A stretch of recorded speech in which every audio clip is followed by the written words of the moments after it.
The shelter's doorbell rang as a man turned inside. The receptionist smiled, expecting the usual question. "What puppies do you have today?" But instead he said something no one had ever heard before.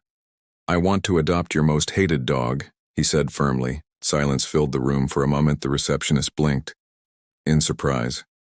"Excuse me?" she asked, unsure if she had heard correctly. "I want the dog." "No one wants the dog who has stayed the longest here."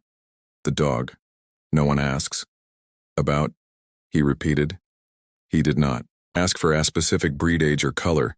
He didn't want a playful puppy or a well-behaved big dog. He wanted the forgotten, the broken, the one left behind by everyone, and he didn't intend to leave without him. The receptionist hesitated, then motioned for him to follow. They passed rows of barking dogs, some jumping excitedly, some whining for attention, and she noticed every cage had a tag. Namesage's adoption status, some with smiling faces drawn. They stopped at the last cage in the back corner, as if placed there and forgotten. Inside lay a large German shepherd on the cold concrete floor. His fur was patchy and his eyes dull. He didn't move, didn't bark, didn't even lift his head. When they approached, "This is Max," she said quietly. "He's been here nearly 2 years. He came with signs of abuse. People ignore him because he growls sometimes. He doesn't trust people easily. Honestly, we stopped trying to find him a home." The man bent down. Max lifted his head slightly and looked at him. He didn't waste tail. There was no glimmer of hope. "Just years of buried pain. I'll take him," the man said without hesitation. "Are you sure?" "Absolutely." He nodded. "This is the dog I came for." From the moment they left the shelter, the dog was hesitant. With every step he froze at the sound of cars, got confused. When the man held the leash, he refused to sit in the back seat of the car. Finally, with patience and soft reassurance, the man persuaded him to get in, but he stayed, curled up in the farthest corner, eyes fixed on the door. His body trembled like a leaf in the wind. At home it was no better. Max avoided every room except the laundry room, where he curled up in a corner, barely moving. He refused food.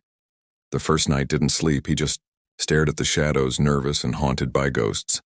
The man put food and water near him and sat beside him for hours, sometimes without saying a word. On the 5th night, something different happened.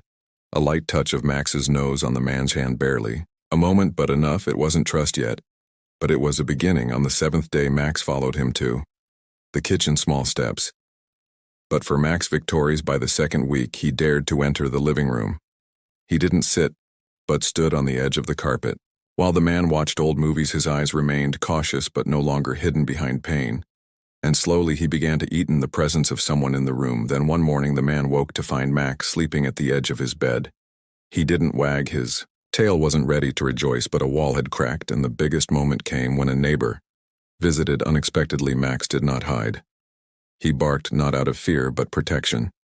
He positioned himself between the man and the visitor, tail low, ears tense. The man was amazed. Max had found his voice, his courage, his role. For the first time, the man saw what the shelter hadn't. Max wasn't broken. He was rebuilding himself, and it happened on a rainy Wednesday. It was the 3rd day of the disappearance of the boy, Lucas Miller. The whole town, Maple Ridge, was in panic, calling his name. Every corner of the city was combed, but there was no sign of Lucas. People feared the worst. Max was walking in the yard with his owner, when suddenly he started barking, a loud, sharp bark, one after another. His voice echoed in the air, drawing everyone's attention. His owner called him, but Max didn't stop. He seemed frantic, pacing back and forth, his eyes full of worry. Then he took off, running through the streets with his tail raised. The crowd followed, curious and anxious, wondering why he acted this way. His steps were determined, never stopping, leading the way without hesitation.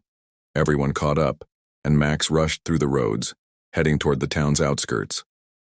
Finally, Max stopped in front of an abandoned building, a dilapidated, eerie structure.